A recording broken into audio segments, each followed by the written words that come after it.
स्थूल शरीर प्रकृति की देन है, it's a gift of nature. सूक्ष्म शरीर समाज की देन है। जिस सोसाइटी में हम पैदा होते हैं, जिस परिवार में हम पैदा होते हैं, जिस खानदान में पैदा होते हैं, जन्मे थे, देश में, एनवायरनमेंट में, भाषा में, धर्म में, उससे सीखते हैं और वही हमारे दिमाग को ट्रेनिंग मिलती है, तो उसको मन कहते हैं। तो सूक्ष्म शरीर समाज की देन है, स्थूल शरीर प्रकृति की देन है, कारण शरीर परमात्मा है।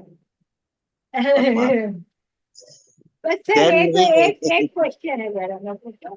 हाँ, पूछो हाँ, पूछो। तो जैसे आप बोलते हो ना कि मन जो है वो संसार का दिया हुआ है, मतलब समाज का दिया हुआ है। पर हम्म। मन तो ऊर्जा है ना सर, परमात्मा की ही तो ऊर्जा है वो। उस ऊर्जा पर जब मैं का छाप लग जाती है, तो फिर वो वो ऊर्जा समाज की बदल हो जाती है, वो मतलब समाज की हो जाती स्वार्थगत हो जाती है, है। हाँ स्वार्थगत हो हाँ जाती हाँ। है, मैं, तो मैं मेरा और अच्छा, मुझे हुआ तो चिपक गई वो। वो किससे चिपक चिपक गई? जाती है। सामाजिकता से चिपक गई। हाँ, मतलब वो ऊर्जा किसी व्यक्ति विशेष से, पर्सन से, किसी वस्तु से चिपक जाती है, तो वो संसारिक हो जाती है। सांसारिक हो वही जाती, माया ऊर्जा से वो अगर, प्रभावित हाँ, होती। माया से तो यस। वो एक कबीरदास जी का भजन है ना, भजन पद है वो, कि हाँ रमैया की दुल्हन ने लूटा बाजार। हाँ, अभी ऐसे, समझ लो उससे हाँ, पास। तो वैसे ही है कि रमैया की दुल्हन ने लूटा बाजार, ब्रह्मा को लूटा, शंकर को लूटा, जगत को लूटा पसार, रमैया की दुल्हन बनकर, मतलब वो यस, सबको ही लूट लेती है, माया जो है वो सबको लेती सबको लूट लेती है, लेकिन लूटने के बाद अगर तुम्हें समझ में आ जाए है। कि क्या चीज है जिससे हम लूटे, कौन से शब्द है जिनसे हम चिपक जाते हैं। एडेसिव कहाँ लग जाता है, बंधन है कहाँ, चिपक है कहाँ। व्याप्त होना शुद्ध ऊर्जा का गुण है, चिपक जाना पोल्यूटेड ऊर्जा का गुण, इतना ही तो फर्क है। तभी मन तो चिपकता कबीरदास है। जी ने लास्ट में कहा ना कि मैं बच गया, मुझे नहीं लूटा। हाँ, तो हाँ, तो मतलब कौन नहीं लूटता है? तो जो कबीर की तरह जिएगा वही नहीं लूटता। जो चैतन्य में जिएगा, होश में जिएगा, सत्य में जिएगा, वो जो नहीं लूटेगा। जो स्वार्थ में जिएगा वो लूटेगा।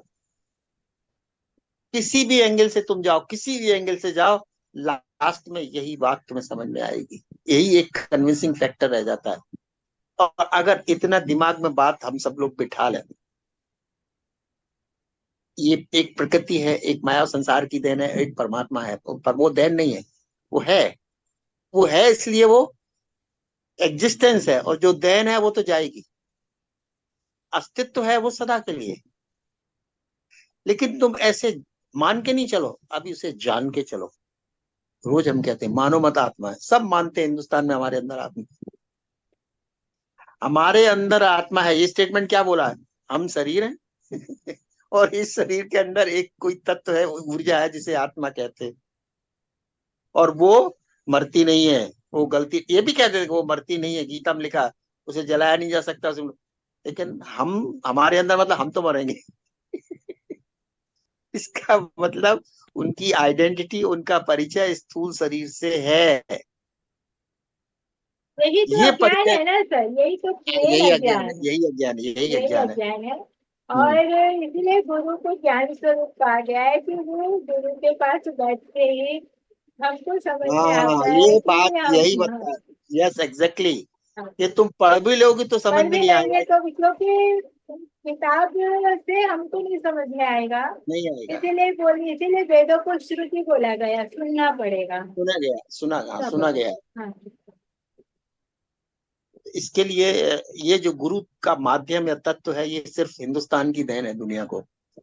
बाकी जगह तो शिक्षक होते, टीचर्स शिक्षक होते, है। गुरु नहीं होते।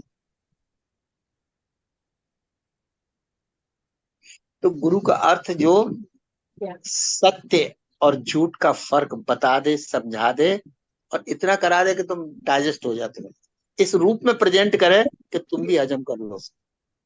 ज्यादा कॉम्प्लिकेटेड नहीं होना चाहिए, बहुत इजी और सहज होना चाहिए।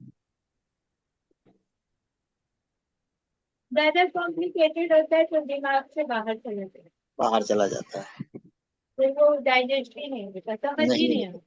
नहीं होता, इसीलिए कह रहे इतना सहज और सरल हो कि कोई भी व्यक्ति जरा सा अप्लाई करे, अपने आप को समझने की कोशिश करे, तो इमीडिएट उसको परिणाम मिले। समझ ही नहीं आए, उस समझ के परिणाम मिलने लगे। मैं बोलूं, आध्यात्मिकता का बीज तो तुरंत फल देता है, सेम डे। इसको कल का इंतजार नहीं, ये टाइम बाउंड नहीं है। शरीर टाइम बाउंड है। देखिए क्लियर कितना रोज हम बताते हैं, देह टाइम प्रोडक्ट है, मन टाइम प्रोडक्ट है, but Chaitanya beyond time and beyond space है।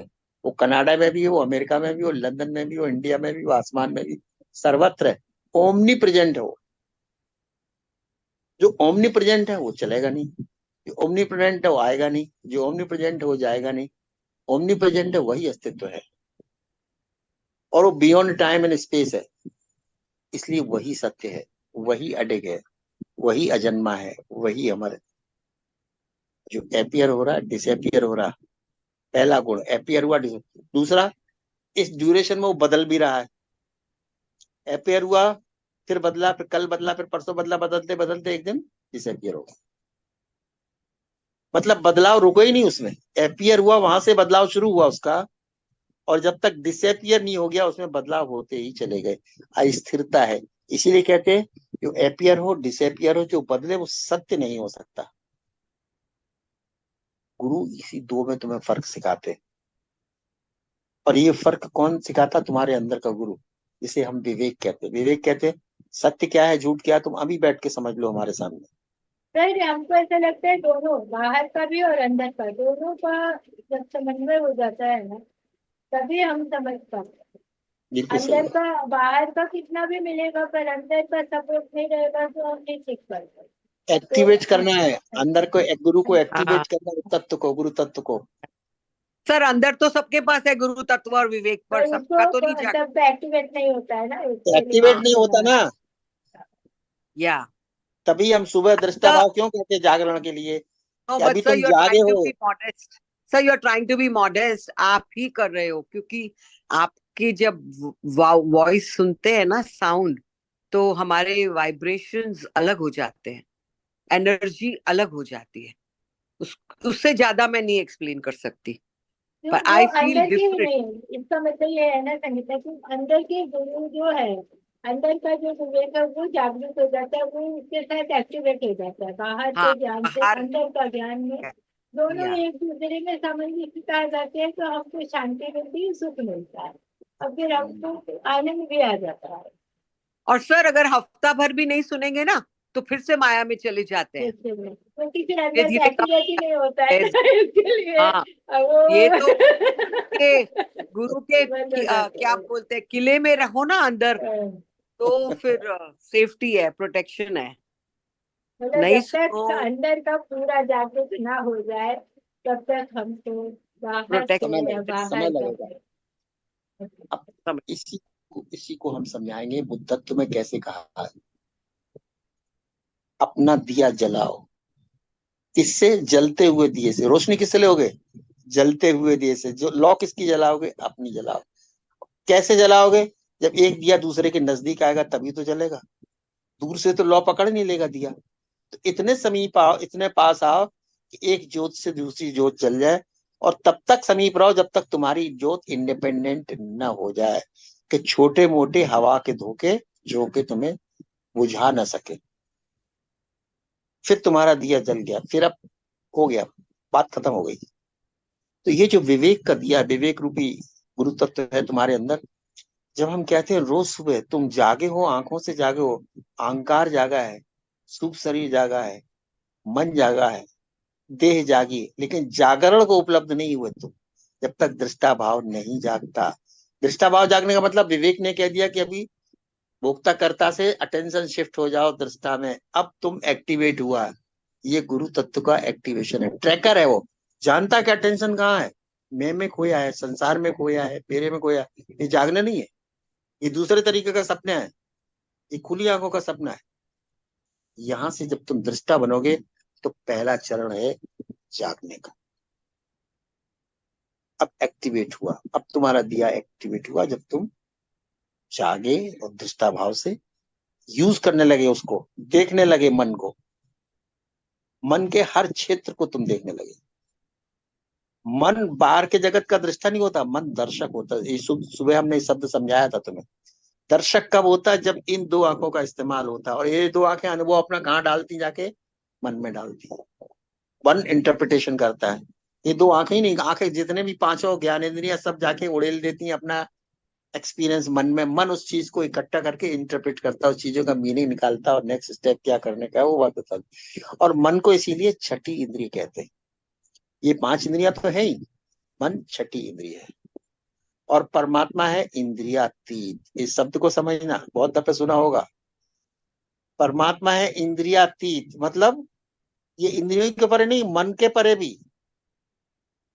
इसलिए मन से परमात्मा को समझने की कोशिश मत करना, क्योंकि वो मन से परे है। इसीलिए हम शब्दों का इस्तेमाल करते हैं। See without eye, seeing without eye, and knowing without mind. Knowing without mind, mind से तुम जानोगे, कंसेप्चुअल अंडरस्टैंडिंग होगी, याद की हुई होगी। तुमने कहीं तोता रटंत पढ़ ली होगी, कहीं ग्रंथों से पढ़ लिया होगा, आत्मा ऐसी होती है, आत्मा अजर होती है, आत्मा अमर होती है, आत्मा शरीर के अंदर होती है, आत्मा का जन्म नहीं, आत्मा, एक तो खूब तोता रटंत पढ़ दोगे। लेकिन क्या तुम आत्म तत्व को जी पाए? एक मिनट धारण कर पाए उसको? धार्येति स धर्म, जो धारण करे वही धर्म है, जो बात करे वो धर्म नहीं है। तो कैसे धारण करे सर? फीलिंग से? एक्टिवेट से। फीलिंग तो रहती है, फीलिंग तो मन का हिस्सा, फिर वही बात होगी, फीलिंग तो मन का हिस्सा है। बोध से, बोध एक्टिवेट, पूर्वक। एक्टिवेट को ही धारण बोलते हैं ना। एक्टिवेट को हाँ, धारण ये बोलते धारण। हैं, इसीलिए पहले ही बोलते ना, दृष्टा से स्टार्ट कर दो अपनी मंजिल। निष्ठा यानी ध्यान, और एक्टिवेट यानी धारण। यस, अब तुमने धारण कर लिया, अब दृष्टा एक्टिव हो गया। अब मन मेरा मुझे बहुत कम हो जाएगा उसका, अपने आप चीज घट गई, क्योंकि वो उसको सर्वेलेंस में आ गया, उसको कोई देख रहा है, कोई जान रहा है, बस वो गलती नहीं करेगा।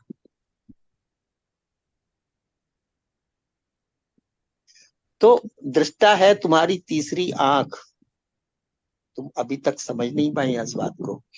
तुम कुंडलिनी में देखते हो तो आज्ञा चक्र तक जब कुंडलिनी उठती, तब आज्ञा चक्र पे आती, तब कहते कि भाई यहां तक बात अब बन गई, तीसरी आंख खुली। क्योंकि तीसरी आंख में इड़ा पिंगला सुषुम्ना तीनों नाड़ियों का जंक्शन है।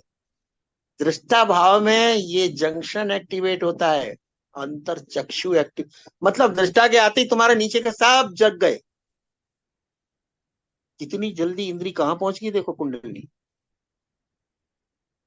एक दृष्टा मात्र, हमने कहा दृष्टा मात्र तुम रोज सुबह एक्टिव करो, रात को सो जाओ कोई बात नहीं, आराम से उठो और अपनी सुबह की जितनी भी क्रियाएं हैं वो करो। लेकिन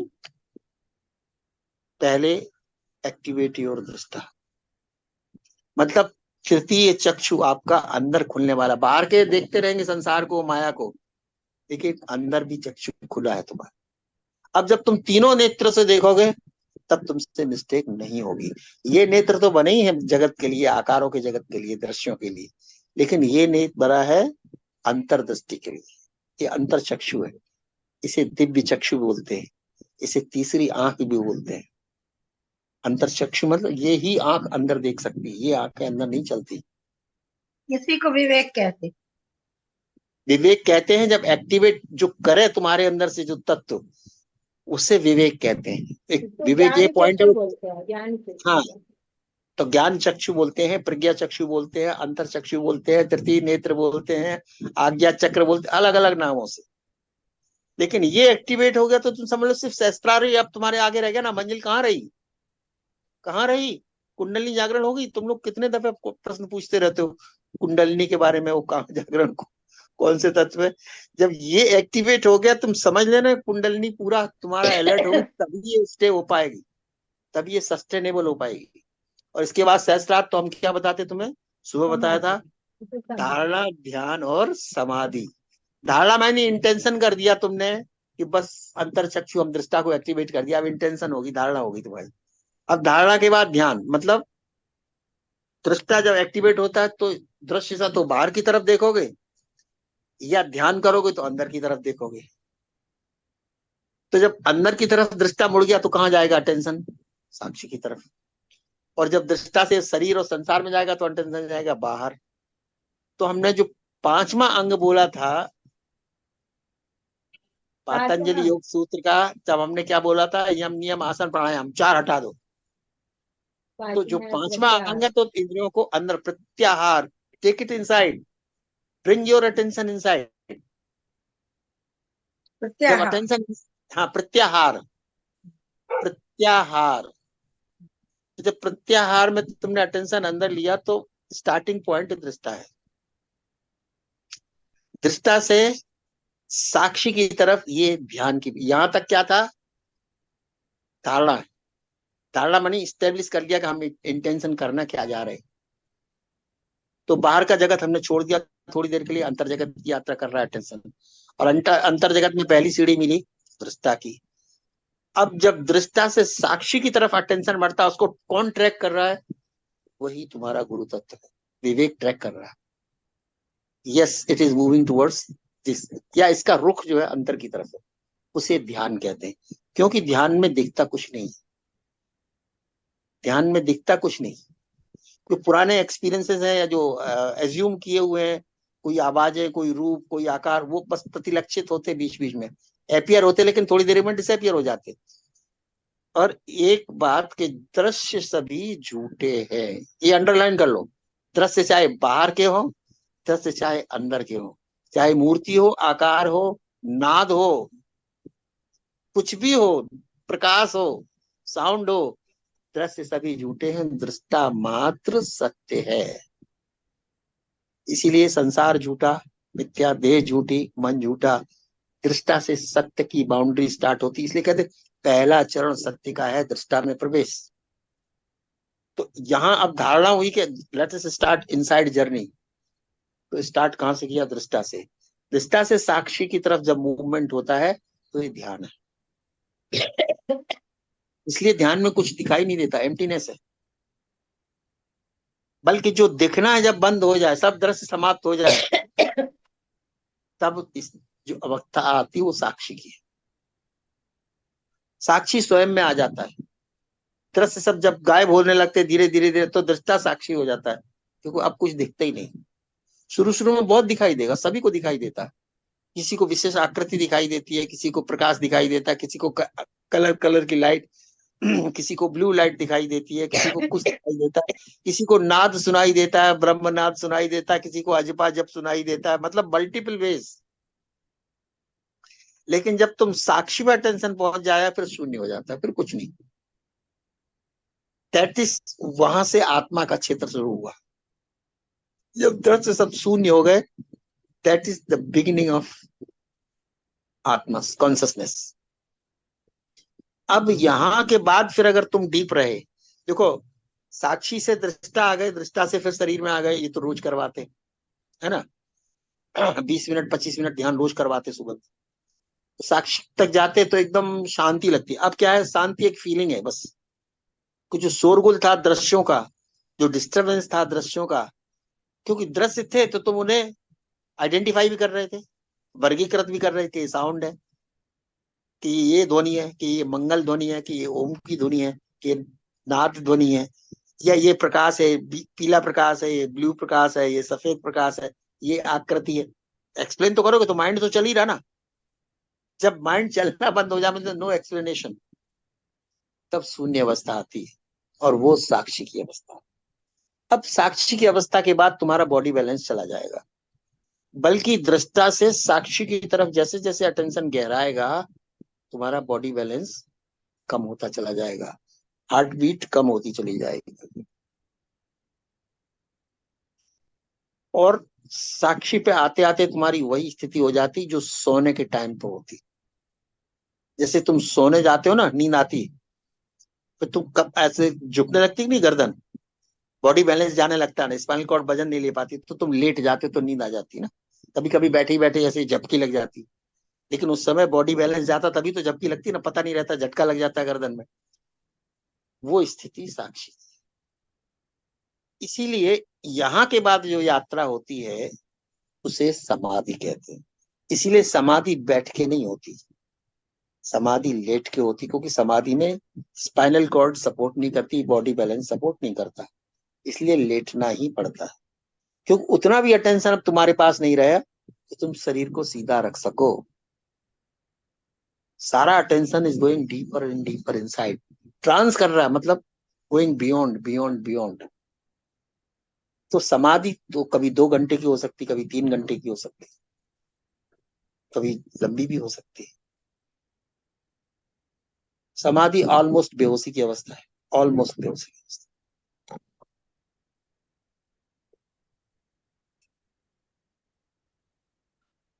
और समाधि जब इंसान स्वयं में सक्षम हो जाए तभी जाया जा सकता है, तभी जाया जा सकता है। या अगर प्रयोग हम करेंगे समाधि का तो सबको लिटा के करेंगे, क्योंकि आई नो इट। वहां के बाद जरा सा डिस्टरबेंस और तुमको बड़ा नुकसान हो सकता है, डैमेज हो सकता है। नर्वस सिस्टम पे डैमेज हो सकता है, फिजिकल सिस्टम पे डैमेज हो सकता है। इसलिए अगर गाइडेड अंडर गाइडेंस है, जिसे योग निद्रा कहते हैं, योग निद्रा तो थोड़े टाइम के लिए होती है, लेकिन जब योग निद्रा गहरी हो जाती है तब वो समाधि की तरफ चली जाती है। हाँ, जब धीरे धीरे इंसान ध्यान करते करते, जैसे ध्यान आधा घंटा लगा, ध्यान 1 घंटा, 1 घंटा भी बैठ सकते तुम, ध्यान 1.5 घंटा भी बैठ सकते। क्योंकि जब ध्यान के बाद उठोगे तो संसार तुम्हें बदला नजर आएगा टोटल। क्योंकि जो पीस तुम अंदर अनुभव करोगे और बाहर का जो शोरगुल और डिस्टरबेंस और न्यूसेंस वैल्यू जब देखोगे, तब लगता है कितना अच्छा जगह था तुम्हारे अंदर ही। क्योंकि सत्य है वहां। जब चित्त सत्य से जुड़ गया तो आनंदित हो गया। वही चित्त जब झूठ और फरेब से जुड़ा है, आकारों से जुड़ा है, तो सारे टाइम डिस्टर्ब है, सारे टाइम अतृप्त है, सारे टाइम अशांत है, क्योंकि ये उसकी जगह है नहीं। जब वापस अपने धाम को लौटता है, तभी कहा मेरो मन अनंत कहाँ सुख पावे। जैसे उड़ जहाज को पंछी पुण्य जहाज पर आवे, मेरो मन अनंत का। अनंत कहाँ सुख मिलेगा, नहीं मिल सकता। सुख है ही नहीं अनंत कहीं। सुख के अलावा सब कुछ है, पूरी दुनियादारी है, सब रिश्ते नाते हैं, सब तू मैं, सब खेल है, सब कुछ है। शांति सुख को छोड़ के, आनंद को छोड़ के, अद्वैत को छोड़ के। ये द्वैत का जगत है और वो अद्वैत का जगत है। दोनों में बहुत फर्क है, दोनों बिल्कुल विरोधी है एक दूसरे के। लेकिन चूंकि तुम्हें इंसान का जन्म मिला है, जीवन मिला है, प्रकृति से शरीर मिला है, न्याय उसके साथ भी करना है, समाज से मन मिला है, उसको भी बैलेंस संतुलित करना है, सदुपयोग सबका करना है। शरीर का भी सदुपयोग कर लो, मन का भी सदुपयोग कर लो, और चैतन्य में सुख लेना शुरू करो। संसार भी निभा लो, रिश्ते भी निभा लो, जीवन भी निभा लो, लेकिन सच्चा जीवन उतनी ही क्षण है, उतनी ही देर है, जबकि आपका अटेंशन अपनी जगह पर है, अद्वैत में है। साक्षी तक जब पहुंच जाएगा अटेंशन, तब शांति का सुख मिलता है। लेकिन वर्किंग स्टेज में साक्षी में नहीं रह सकता। वर्किंग स्टेज ओनली दृष्टा में एक्टिव आप रख सकते हैं। काम करते हुए अपने शरीर को देख सकते हैं, हर कृत्य को देख सकते हैं, हर एक बात पे आप देखते जाइए, अनबाइज्ड ऑब्जर्वेशन रहेगी। इसलिए कहते हैं कि दृष्टा भाव बहुत जरूरी है। दृष्टा चूका तो तुम सीधे भोक्ता भाव में आ जाते, फिर सेल्फिशनेस आ गई, फिर अहंकार आ गया, फिर ईगो आ गया, फिर सुख आ गए, दुख आ गए, जीत हार, इमोशन, सब कुछ आ गया।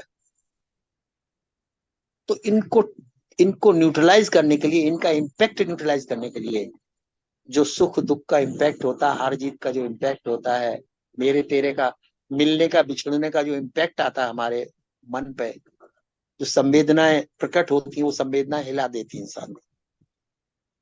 वो संवेदनाएं संतुलित कैसे रहे, ज्ञान के द्वारा संतुलित रहे। ज्ञान के द्वारा कहो यहाँ कोई रहने वाला नहीं।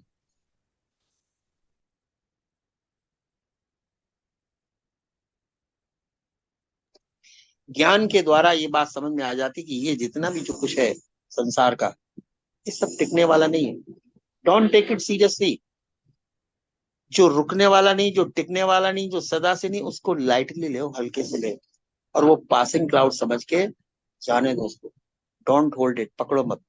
तुम किसी से जुदा हो गए, सेपरेट हो गए, बहुत दुख सताएगा, साथ में रहे सालों साल, और फिर वो या वो तुमसे जुदा हो गया, या तुम उससे जुदा हो गए, फॉर एनी रीजन, दुख होता है, सेपरेशन का दुख होता है। लेकिन वहीं उसी समय ज्ञान काम आता है। ज्ञान ये कहता है कि कोई सदा पैदा होता नहीं, कोई सदा एक चीज जाता नहीं। ये मिलना, मिले थे तो बिछुड़ना इनएविटेबल है संसार में। जहां मिलना है वहां बिछुड़ना भी है। मिलने को तुम स्वीकार कर लेते हो, बिछड़ने पर तो उदास होते हो। या तो दोनों को स्वीकार कर लो, या दोनों को जाने दो। तुम्हारा जो पार्शियल एटीट्यूड होता है, एक तरफ झुका हुआ, मन चाहा और अनचाहा वाले एटीट्यूड, ये तुम्हें गड़बड़ कर। दुख दुनिया नहीं देती, ना संसार देता, ना मिलना बिछड़ना देता, ना हार जीत। तुम्हारा मन चाहा अनचाहा तुम्हें दुख देता। अनचाहा तुम्हें बर्दाश्त नहीं है। मन चाहा को तुम छोड़ना नहीं चाहते, अनचाहा से तुम दूर भागते। या तो मन को समग्रता से स्वीकार कर लो। समग्रता से स्वीकार का अर्थ है प्रभु चाह।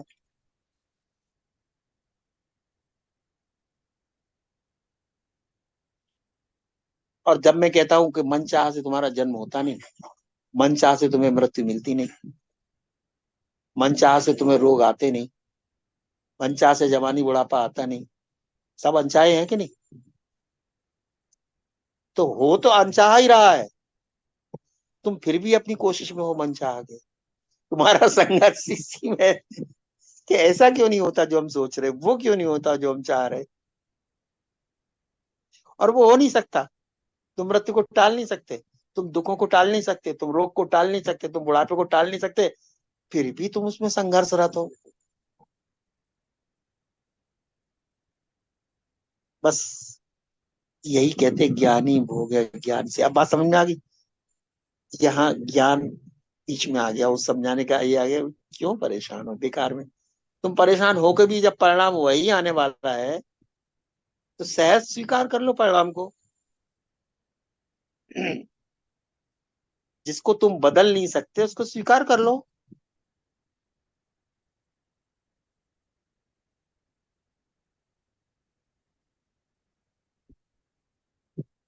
अब बुढ़ापा आएगा, अच्छा तुम्हें लंबी उम्र भी चाहिए। लंबी उम्र भी तुम्हें चाहिए, दीर्घायु चाहिए। तुम्हारे बड़ों ने तुम्हें दीर्घायु का आशीर्वाद भी दिया हुआ, खूब आशीर्वाद दे, दीर्घायु का देते बड़े खुश हो जाते हो। और अगर ज्योतिषी सर बता हमें दे नहीं कि अच्छा लगता है। कोई ज्योतिषी लंबी आयु का आशीर्वाद मुझे बहुत गुस्सा आता है। क्यों मुझे लंबी आयु का दिया? अब सब ज्योतिषी अच्छा बोलता लगता, है, लंबी आयु नहीं अच्छा। ज्योतिषी बोलता है देखो तुम्हारी कुंडली में तो योग है, तुम्हें 95 साल तक की उम्र है। पहले तो पीपे मचा लगा, क्योंकि अगर बोल देता 60 साल की, तुम्हें बड़ा बुरा लगता। तो उसने बोल दिया देखो तुम्हारी उम्र तो जो लग रही है वो 95 साल है। अच्छा, अब 95 साल है तो कहीं ना कहीं हड्डी में दर्द तो कहीं ना कहीं शुरू होगा, डिसेबिलिटी तो शुरू होगी, डिसीज तो। क्योंकि 95 साल अगर जीना है तो फिर कितना तुमको भोगना पड़ेगा दुख, कितनी डिसेबिलिटी भोगनी पड़ेगी, कितनी डिजीज, वो तुम भूले गए। तुमने 95 साल जीने की एक तमन्ना बस स्वीकार की, और उसके बदले में तुम्हें क्या क्या मिलेगा वो बात तुम भूल ही जाते। क्या क्या प्रसाद मिलेगा 95 तक पहुंचते पहुंचते। अब तुम चाहते को उम्र तो 95 मिले, 100 मिले, शतायु, लेकिन दुख कोई नहीं हो, दर्द कोई नहीं हो, बीमारी कोई। अरे तुम 100 साल जियोगे, तुम्हारे सामने कितने लोग चले जाएंगे अगले जनरेशन के। सब तो शतायु नहीं ना। तो वो दुख कहाँ, वो पीड़ा कहाँ लेके जाओगे तुम? है? वो पीड़ा तुम्हें मिलेगी कि नहीं? उनसे बिछड़ना होगा कि नहीं? सर इसीलिए नहीं चाहिए लंबी उम्र, ठीक ठाक अ- चाहिए बस। अच्छा, क्या तुम्हारी चाह से उम्र मिलेगी? नहीं। यही तो बात हो रही है। इसीलिए ज्ञानी भोग है ज्ञान से, अज्ञानी भोग है रोए। वो रोता ही रहता है। वो जवानी में था तो जवानी में रो रहा था, हमें ये नहीं मिला, हमें वो नहीं मिला, हमारी शादी ठीक नहीं, हमें पति सही नहीं मिला, ससुराल सही नहीं मिली, फिर औलाद सही नहीं मिली, हमने तो बहुत जब मेहनत से पाला पोसा, वो सही नहीं मिली। वो सदा रोता रहता है अज्ञानी। वो ये नहीं समझता ये जीवन खेल है। इस समग्रता को स्वीकारो। ये परमात्मा का है, तुम्हारा नहीं है। इसलिए तुम अपनी चाह इसमें मत लगाओ। अपनी चाह से तुम जन्मे नहीं हो, अपनी चाह से मरोगे नहीं तो अपनी चाह से जीवन कैसे चलेगा?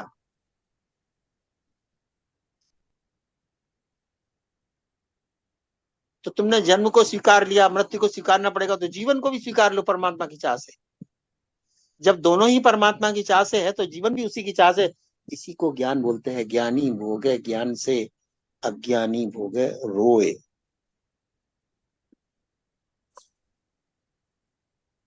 देह का सुख ही नहीं है, देह का दुख भी है।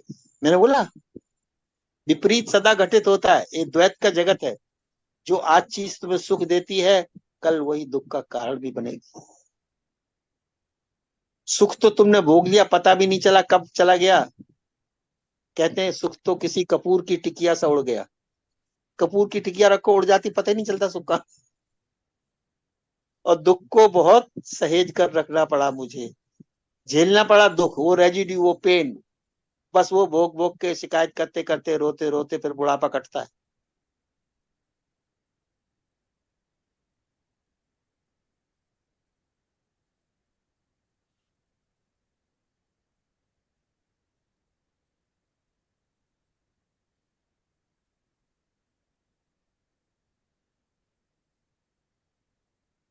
इसलिए सत्य ज्ञान की जरूरत